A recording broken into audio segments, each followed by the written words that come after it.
অবশ্যই নাহিদ ইসলামকে আপনারা একজন মন্ত্রী হিসাবে দেখবেন। এই নাহিদ ইসলামরা ইনশাআল্লাহ আগামীতে বাংলাদেশ নামের উড়োজাহাজ যেটা, ওটার ককপিটে ওদেরকে পাইলট হিসাবে, ক্যাপ্টেন হিসাবে বসাই দিয়েছে, আর আমরা গিয়ে পিছনের সিটে প্যাসেঞ্জার হিসাবে বসবো। আমরা বিশ্বাস করি বাংলাদেশকে সঠিক গন্তব্য এরা নিয়ে যাবে ইনশাআল্লাহ। বাংলাদেশের উন্নয়ন কেউ ঠেকাতে পারবে না।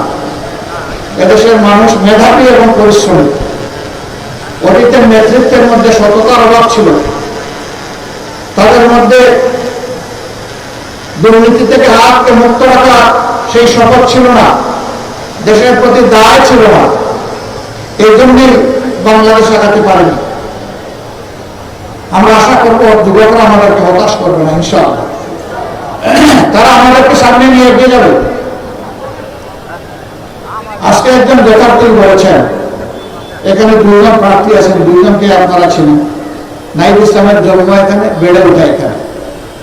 আমি মার কাছে মাসের গল্প শোনাতে চাই না, আমার চাইতে নাহিদকে আপনারা ভালো ছিলেন। কিন্তু এটা বলতে চাই, ইনশাআল্লাহ ইনসাফের বাংলাদেশের পক্ষে জনগণের রায় আল্লাহর মেহেরবানিতে যদি অর্জিত হয়, তাইলে সেই সরকারে অবশ্যই নাহিদ ইসলামকে আপনারা একজন মন্ত্রী হিসাবে দেখবেন।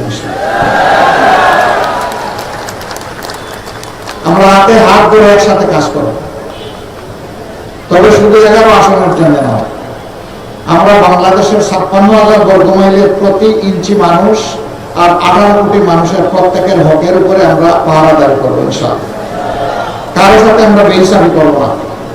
এই এলাকা ঢাকার অন্তর্ভুক্ত রাজধানীর প্রাণকেন্দ্রে অবস্থিত হওয়া সত্ত্বেও হাজারো সমস্যা জর্জরিত এই কারণেই যে সমস্যাগুলো সমাধান করতে গিয়ে দেশের টাকা বিদেশে চলে গেছে, কোনটা কানাডা, কোনটা সিঙ্গাপুর, আর বড় উঠেছে সুগম্য বেগমপাড়া।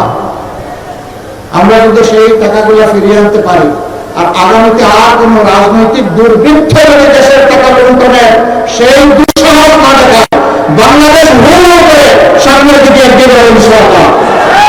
এই জাতির ভাগ্য গড়ার জন্য 5টি বছর আমরা মনে করি যথেষ্ট। এরপরে বাংলাদেশ রাস্তা খুঁজে পেয়ে যাবে এবং সেই মহাসড়ক ধরে ইনশাআল্লাহ বাংলাদেশ এগিয়ে যাবে সামনের দিকে।